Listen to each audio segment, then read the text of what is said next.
are elements of this budget to be welcome, but in reality much of the social protection measures are the reintroduction of old payments that Fine Gael either cut or abolished entirely, announcements of new schemes without any substance as to what they actually are, and indeed name changes. Only Fine Gael, indeed, could bring about a situation where, for the second budget in a row, lone parents will be better off on one-parent family payment or on job seekers' transition rather than at work. This will not be the case for all lone parents, but certainly it will be the case for some. This does not fit very well in the government's mantra of work over welfare.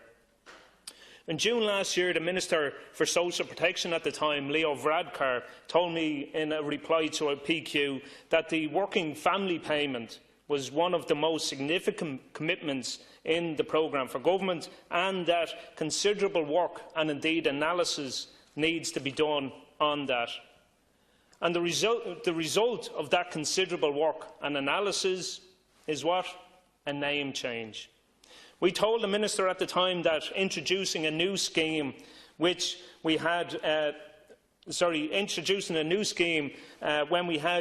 FIS, Family Income Supplement, to do the exact same thing as FIS was totally pointless. And I'm glad that they have now come to that analysis and to that conclusion themselves.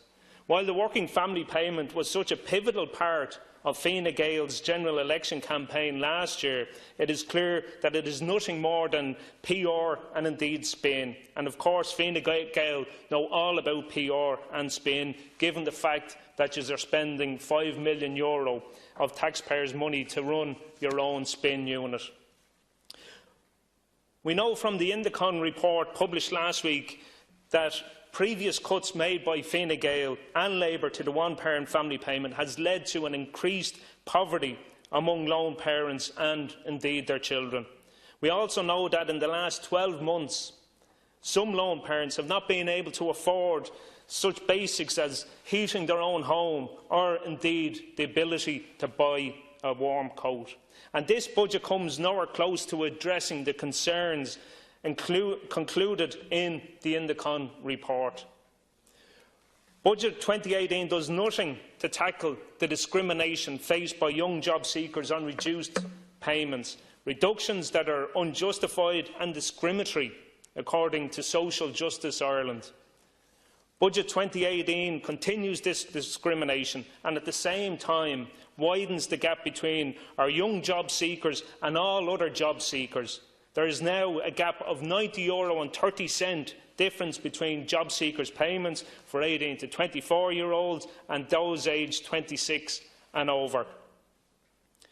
Sinn Féin indeed does welcome the state pension increases. It is disappointing, however, that the increase will be delayed again this year, especially when it is needed in January and indeed in February to help pay heating bills, etc.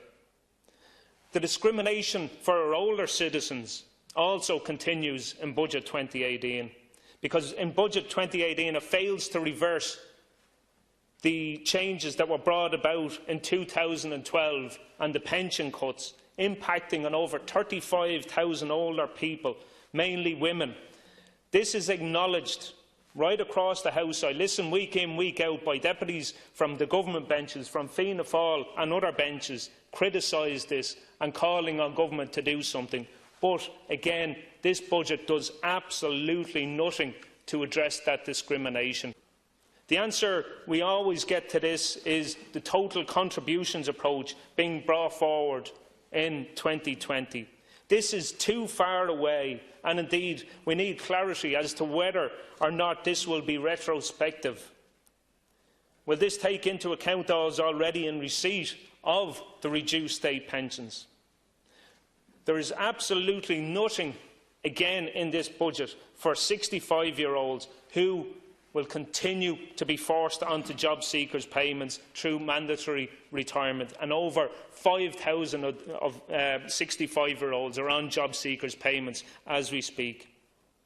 The recent announcement to extend maternity leave and benefit to mothers who have had their babies prematurely is welcome.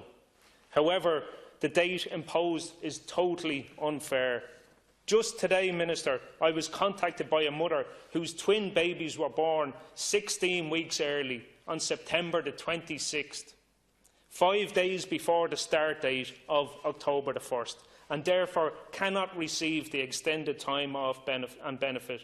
I would ask the Minister Doherty, to look at extending this to mothers currently on leave who have had premature babies. And this would not cost a whole lot, but certainly would be very, very beneficial for those families. So, unfortunately, this is a missed opportunity, this budget, and it ingrains the discrimination that is in the social protection system for our older citizens and indeed for our young unemployed citizens. Gordo Margaret.